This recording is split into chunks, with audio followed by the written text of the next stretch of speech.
Welcome to Arizona Smart Paranormal. This is a group from Show, Arizona. We are interviewing Mike Rogers today from the famous Travis Walton abduction. With me today is Lori Wade and Gary Blevins, both colleagues of mine, investigators. And of course, Mike Rogers right here to my right. He will be with us for the rest of the day doing an interview. Thank you, Mike, for being with us. You bet. And as of right now, as we're doing this short drive here, can you hit on what you guys were doing just prior to the sighting of this UFO? It was actually called thinning, but a lot of people call it logging because we were cutting down some fairly good sized trees, you know. It actually, the official name is timber stand improvement. Oh, I never heard that before. Yeah. Mike took us deep into the woods to the place where the UFO was at that abducted Travis Walton.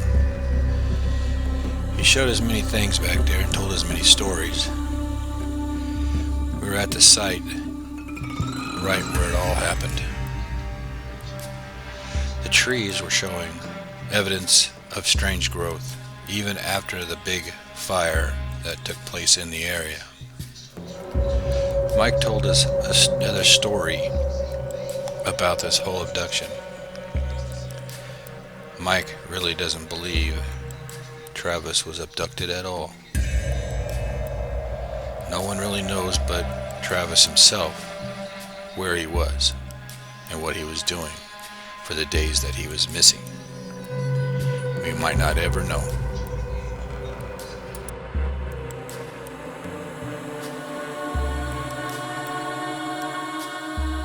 You know, another weird thing that's happened to me, when I was born, I had dark brown eyes, okay? Yeah. Somewhere around age 20, it switched to blue. Oh, be darn! That is strange. Just switched.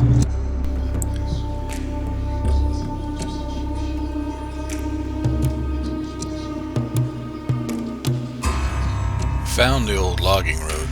He pointed out to us. It was off to the right. It was overgrown, of course, after all the years, so there really was no way of seeing the road, how far it could go. But it was an interesting place to look at. Mike pointed out exactly where they were on this road when Travis was supposedly abducted. He pointed out the area where Travis was standing by a hash pile, which is a pile of wood from an old cutting, and that's where Travis got knocked back and fell way out of their sight. And that's when they decided to drive away from all the fright that they had in them. They were scared so bad they just drove away.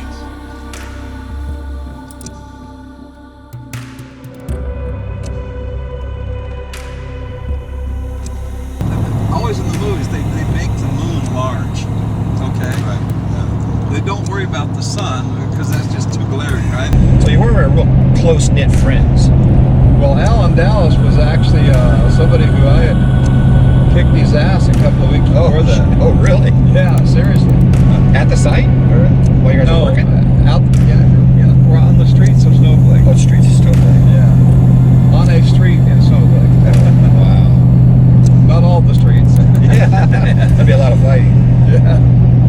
So, And, yeah, you guys, was there any one of those guys known to be doing drugs or drinking on the job or anything like that? at the time, I didn't know it, but You don't have to say their name, but just... yeah, some of them were pot smokers, Oh, that's pretty which was common. very illegal back then. Yeah, right.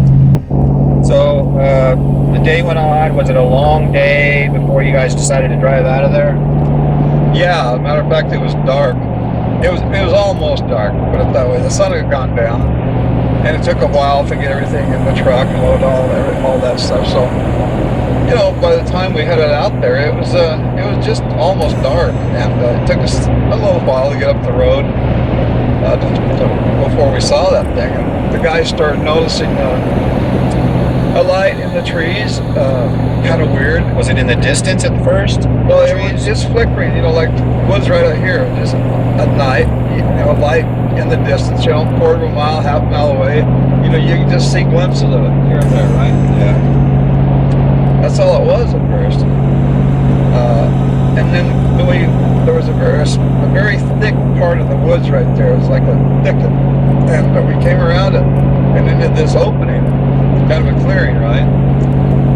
And there it was. The thing of it is, I didn't see it at that point. How far off was it from you then when you stopped the vehicle? Well, after I was able to look at it, like I said, at first I couldn't see it. I'm the only one. I mean, I would see the flickering lights and stuff as we were coming around, but I had to keep my eyes on the road because it's a very bad road. Was there a color to the light? Yeah, it was kind of a yellowish white. And a flicker. Okay. Yeah. And everybody had all kinds of ideas because it was very weird, very strange light. Everybody was saying there's a plane crash or some hunters, a campfire, you know. Nobody knew. They were just discussing it, you know, kind of calmly, just kind of inquisitive, you know. Yeah. And then we came around that clearing, and Travis was out the truck, you know.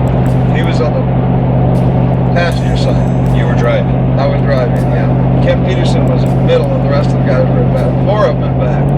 Okay. But the next year, as soon as I could get in, I went in and started taking samples and found. Did you go in there yourself and cut the trees down? By myself. You cut the trees down? No, I to didn't see cut the them down. rings. No, I took core samples. Oh, core samples. Yeah. No, the trees didn't die. You know, I didn't cut them down. Okay. I didn't want them to die. I wanted to preserve them. You know.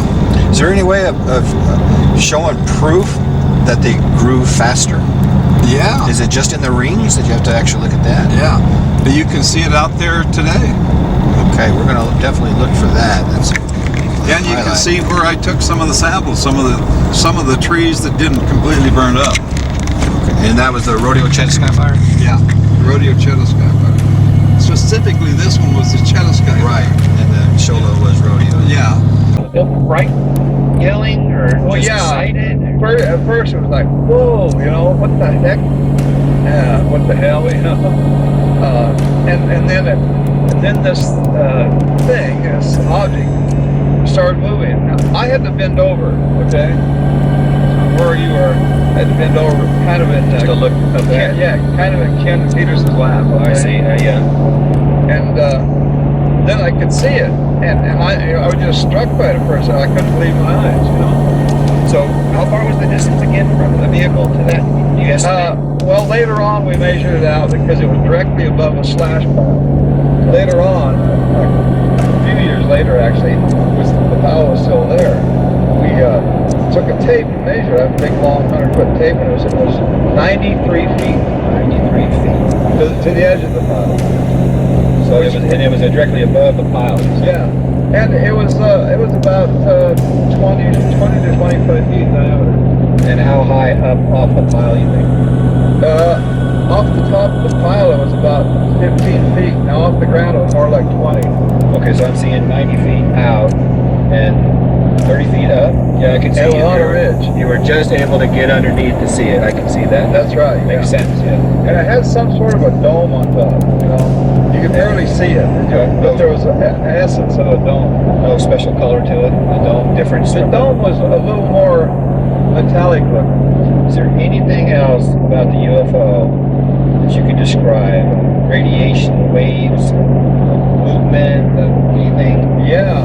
What else? Well, it was glowing for one thing. Glowing. It was glowing. It was lighting up the area underneath it, some of the trees closer by. It was above the trees, okay, but it was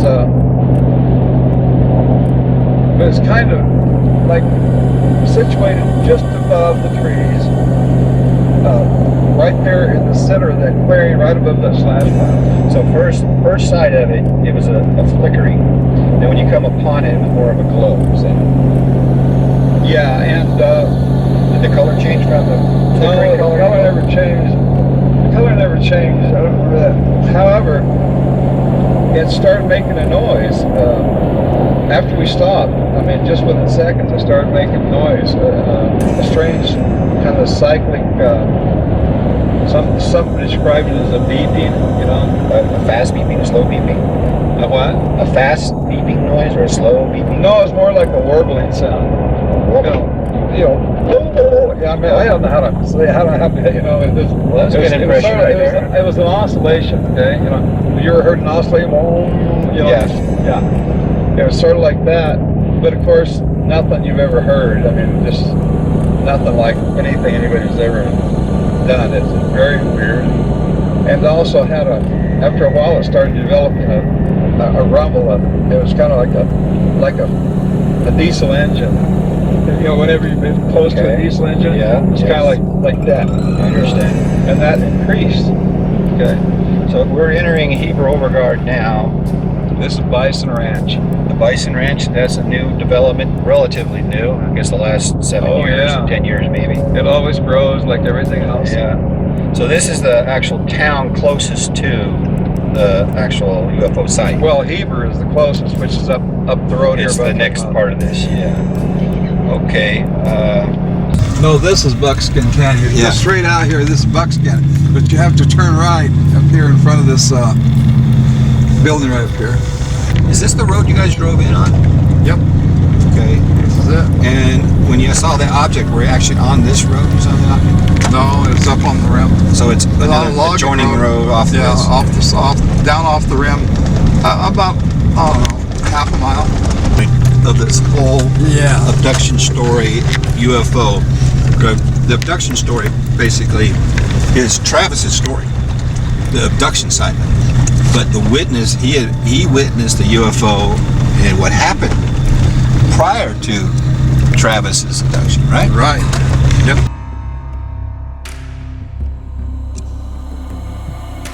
I have two people from opposite sides of the fence. Not completely. I believe in UFOs, but if I see something I know damn good and well is not a UFO, I'm going to tell you. Yeah. Especially when I can prove it. And I have all kinds of proof for the Phoenix lights. Everyone in this vehicle, except for Lori, has had incredible UFO experiences. I think Lori's had more paranormal. Yeah. Yeah, she's our paranormal side of this investigative group. And she's teaching me and Gary all the time on the techniques of paranormal. So you believe in ghosts, huh? I've seen it. Goblins and spooks? Yes. Big trolls. I've got pretty good evidence though. And I'm very skeptical, so Yeah, she doesn't fall for anything. I'm like I'll tell you what. But you know, myself, when I talk to Travis on his abduction side of the story, I don't believe him. Really? I do not believe him. A lot of people are that way about it. He puts off, he's really nervous about talking to me. And when he's around me, he clams up like I'm going to figure him out. And he's like nervous or something. It's the best I can put it. Yeah.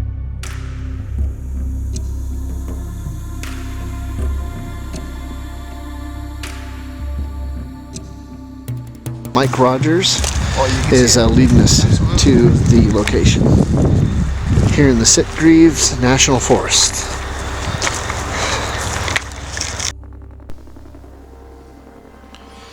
You know, all this art that we're here seeing right now has been done by Mike Rogers.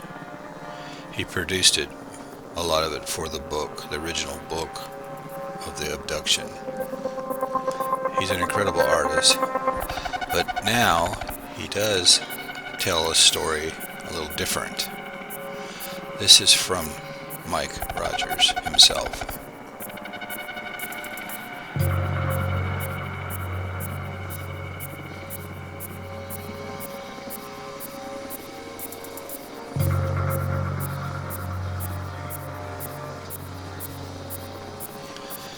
So, can we really tell that this story is true?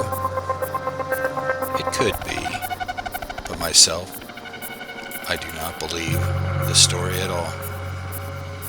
I think Travis fooled all the guys in the truck. That's why they all passed the lie detector test.